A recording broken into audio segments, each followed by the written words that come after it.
tradhti, por nuk besoj që jemi këtu, dhe shpresoj që jemi këtu, ose i pavetishëm për të marrë benefite për vete, duke neglizhuar interesin e Kosovës. Çfarë unë mendoj më shumë të dytën. Pra që lloj verbërie në t'i bërë mirë vetes, duke mos llogaritur çfarë i shkel këmbën apo vuajtet apo problemet e Kosovës. Shpresoj dhe besoj është kjo e dyta. Ja vlerësoni Edi Ramës atë që kur ishte në Beograd, është i pari politikan që tha Kosova është e pavarur, është shtet etj. I pari politikan Beograd, po jo mos nuk besoj që është i pari, një. I pari është. I pari kryeministër. Bindja ime, po kjo është bindja ime dhe s'ka rëndësi, bindja ime ka qenë që ajo ka qenë një mizansen, një situatë e krijuar, nuk ka pasi konflikt real. Aleksandar Vučić e dinte që do të thoshte Rama të shpreh, dhe Rama e ka thënë përpara që do të thoshte do të them të shpreh. A vlerësoni ju o zoti Çollaku, se ti më thua pastaj pse ndryr, unë ndryr kur thua ndonjë gjë gabim, ë, tani je politikan, nuk je analist. Në vlerësimin tim bindja personale ka qenë një teatr i rakorduar midis Ramës dhe Vučić. Po e mendoj. Edhe kam disa indicie për këtë. Këtu fole si deputeti PD-s këtu. Tu fole si që di, Stafet do të them tjetrën. Në informacionin tim, stafet e Ramës dhe Vučićit kanë rakorduar pas se të mbajë konferenca që Rama do thotë të shprehje dhe ti çfarë do përgjigjesh. Do ta them me këtë. Se unë kam shumë miq në Ministrinë e Jashtme akoma të Shqipërisë. Tani kam një pyetje. Në median e Kosovës, edhe këtu në Tiranë është transmetuar që zonja Spiro Pali, tashmë me ato probleme që ka me Partinë Socialiste dhe kryesisht me zotin Rama, ka kryer një bisedë me Albin Kurtin për zonjën Osmani. Në fakt ajo e ka hedhur poshtë këtë. Si qëndron e vërteta? E vërteta qëndron që kundër Vjosa Osmanit, nga lëvizja dhe vendosje, po zhvillohet një luftë hibride përbindshme, me metodologji tipike nga ato që Federata Ruse është futur të destabilizojë zgjedhjet në Hungari, Çeki, Sloveni. Përfitet nga 40.000 profile falso në rrjetet sociale, të cilët sulmojnë. Kjo, domethënë, ti duke thënë që ka ndërhyrje nga Rusia për të destabilizuar. Jo, modeli. Po më dëgjoj pra se ke mendë. Se ke mendë ato që ke shkruar, më dëgjoj se po të ndaj gjëra që si kemi shkruar. Jo, kjo nuk ka një luftë hibride. Nuk të shkon kjo taktik me mua që të vësh mua në siklet. Nuk më vën fare në siklet, kështu që. Po nuk vën siklet, më le të tregoj sepse ma keq kuptove çfarë thash, prandaj po të them. Më the ka ndërhyrje ruse. Nuk të thash ka ndërhyrje ruse. Ka një metodologji që Federata Ruse e ka përdorur në shumë vende, si Hungari, Slovakia, Çekia, në radhë në Evropë perëndimore, por tentuar dhe në SBA, të destabilizohet opinioni publik dhe të ndërhyjet në zgjedhje. Po të them që ka 40, përflitet se ka mbi 40.000 profile falso që përdoren, mbi 40.000 që përdoren për të sulmuar, bullizuar, kërcënuar dhe shpërndar dezinformacion dhe objekti i këtij sulmi është Vjosa Osmani. 40.000 profile falso? Mbi 40.000 profile falso. Mbi 40.000 profile falso. Pra është një teknologji që si model është përdorur nga Federata Ruse, po them në shumë vende të Evropës. Ende nuk e dim, ka një kallëzim në prokurorinë e Kosovës për këtë çështje. Ka është depozituar kallëzimi i prokurorisë dhe provat të shumta. Në dijen time unë nuk di të them sot ku janë serverat e këtyre sulmeve. Mund të jenë Prishtinë, mund të jenë Tiranë, mund të jenë Beograd, mund të jenë Moskë, ka ca dhëna dhe nga Maqedonia e Veriut, por këtë duhet i hetojë prokuroria. Çfarë unë po të them është çfarë po ndodh në Kosovë, një agresion publik dhe objekt është Vjosa Osmani. Tani, një ndër sulme, një ndër teza që kjo armat profilesh ruse, tipike si do trollet ruse të sulmeve, ka përdorur dhe ka bluar, ka qenë pikërisht kjo teori konspiracioni, se Elisa Spiro Pali, ministra e jashtme, u takua me kryeministrin Kurti dhe aty tregoi një konspiracion se shiko ka një komplot Vjosë për të rrëzuar dhe gjitha kjo që është përndarë në mënyrë masive nga këto profile falso.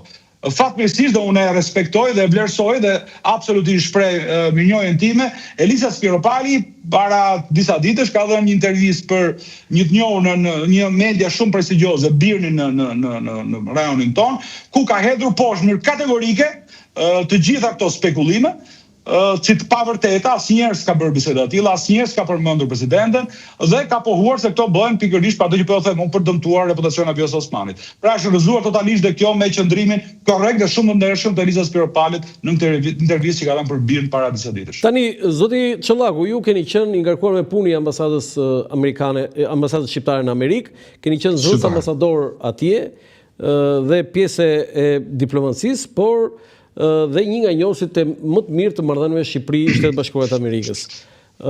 Pika më e dobët në gjithë karrierën e Albin Kurtit është ulja në nivelet më minimale të marrëdhënieve të Kosovës me Shtetet Bashkuara të Amerikës. Kulmi i saj ka arritur atëherë kur i tha që sekretari i shtetit është treguar naiv. Dhe kjo më pas u pasua edhe me disa sanksione, disa vizat kuqe ose disa ndërprerje të marrëdhënieve dhe u arrit gati që Amerika të vizatohej si një armik i Kosovës, që nuk perceptohet as në fantazinë më negative të mundshme të një shqiptari. Tani, pse ndodhi kjo dhe në çfarë situate është Kosova sot? E ka Shtetet Bashkuara të Amerikës në krah? Shikoni, marrëdhëniet, kjo që thatë ju në një pjesë është e vërtetë dhe ka një burim. Mbase jo të deklaruar nga zoti Kurti ato, por njerëz shumë afër tij, grupi i tij politik, këshilltar të tij, nuk kanë asnjë ndroje të ekspozohen publikisht në media, intervista, qëndrime, me një mentalitet që për ne që jemi lindur e rritur në Shqipëri, unë kur i gjë në njerë më ngjan si gjuha e Enver Hoxhës kundra SBA-s. Pra, unë kam dëgjuar këtu njerëz, jo thash, ende jo Albin Kurtin personalisht, por njerëz shumë afër tij flasin për sjellje koloniale të SBA-s karshi Kosovës, ose një qasje imperialiste të SBA-s në Ballkan. Njerëz shumë afër tij. Ende jo zoti Kurti se kam dëgjuar këtë tezë. Pra, çfarë mendojnë që ka qenë ndarja kryesore midis Vjosës dhe Albinit? Ka qenë pikërisht se Albini, jo thash, është njeri shumë i formuar, shumë i kulturuar, shumë i lexuar, një shumë i filozofin, por është një fanatik në ideologjinë të majtë që po them përzier pak marksizëm, post-marksizëm, pak leninizëm, pak enverizëm, e besojnë të krah. Pra, vetëvendosja si term është term shumë fizik, një drejtë e madhe e popujve, por vetëvendosja nuk mund të jetë vetë izolim. E ka shumë njerëz rrotull zotit Kurti që e këshillojnë, që janë gatshëm ta çojnë të Kosovën drejt një vetë izolimi. Pra ideja që çfarë punë kanë amerikanët më këtu, pse duhet cilemi si koloni, i thonë njerëz shumë afër Albin Kurtit, çdo ditë për mediat e Prishtinës.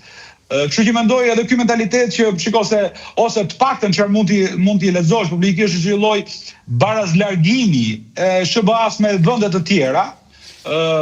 Për mendimin tim gjëja më e rëndë që bëri në marrëdhënie me SBA-n Albin Kurti ka qenë pjesëmarrja para një muaji apo më pak në samitin e Barcelonës. Por edhe Rama mori pjesë aty. Që është platforma politike evropiane më anti-amerikane, më serioze që nga lufta e dytë botërore. Pra, në rast se Rama i bën në Tiranë për pragmatizëm politik, unë mendoj që Albin Kurti e mendon këtë filozofi, është ideologjikisht më fanatik i majt, dhe ku mendojnë që roli i SBA-s, dhe kjo është teori politike, roli i SBA-s duhet reduktuar ose duhet konsideruar njësoj si të tjerët. E në të kundërt, mentaliteti, filozofia që villon nga Rugova, LDK e Vjosa, është që ne duhet kemi një marrëdhënie të pakonsensuar me SBA-n, është jetike për faktorin shqiptar në Ballkan, roli i SBA-s në Ballkan, dhe asnjë lloj kushti nuk mund të pranojë kjo marrëdhënie. Ktu janë dy ndarje ideologjike, po duhet të përplasen njëra me tjetrën. Ajo që përvajson vetëvendosjet e Albin Kurti apo njerëzit afër tij, dhe kjo që përvajson Vjosa, LDK, rrugovizmin në Kosovë. Qendra e djathtë me një të majt fanatike. Çfarë rreziku ka nëse Albin Kurti fiton këto zgjedhje dhe bëhet kryeminist dhe i shkon çdo gjë që ai ka planizuar? Unë mendoj që në Kosovë për fat mirë ende votohet, ndryshe nga Shqipëria, është kalcifikuar si beton elektoratin ndonjëherë. Ja, sa të kalojnë çik do të thuash ti që edhe Albin Kurti vjet votat edhe. Por në Kosovë, jo, këto fenomene këtu nuk ndodhin. Në Kosovë njerëzit mendojnë, njerëzit votojnë si patriot, njerëzit mendojnë me reflektim, dhe mendojnë që sigurisht do të japin në dimensionin e duhur gjithë aktorëve. Çfarë unë mendoj është që Kosova ka nevojë për një linjë politike, sidomos raportet e Shtetit Bashkuar të Amerikës, të jetë e pakushzuar dhe totale, all in. Unë nuk mendoj që Kosova ka luksin të trajtoj dilema strategjike me perëndimin dhe sidomos me Shtetet e Bashkuara të Amerikës, pavarësisht ideologjive apo bindjeve filozofike. Dhe edhe një herë përsëris pyetjen, se unë të bëra pyetje tjetër, ty përgjigjim pyetje tjetër, ty përgjigjim pyetjes tënde. Nëse fiton Kurti, çfarë rreziku ka Kosova? Në rast se Albin Kurti fiton siç kërkon 80% të parlamentit, para një shtet monopartiak, por e dyta pastaj do të ketë asnjë pengesë,